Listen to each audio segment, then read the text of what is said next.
A continuación vamos a conocer a un albañil que decidió demostrar su talento, creatividad y compromiso con el medio ambiente utilizando botellas vacías para crear muros artísticos. Desde que terminó su obra, personas de varias ciudades lo han llamado para solicitar sus servicios.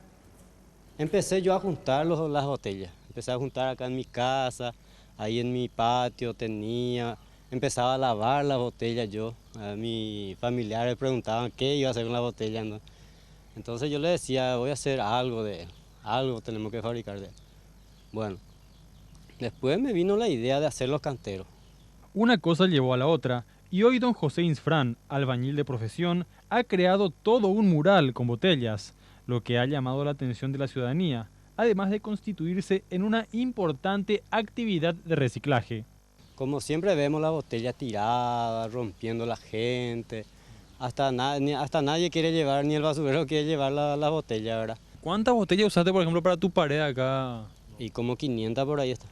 500, 600 botellas está acá en esta parte.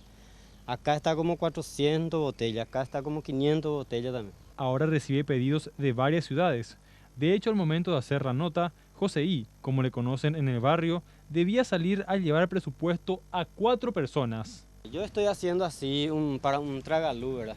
Sé que se puede usar en la cocina, se puede usar en el baño, en la sala, ¿verdad?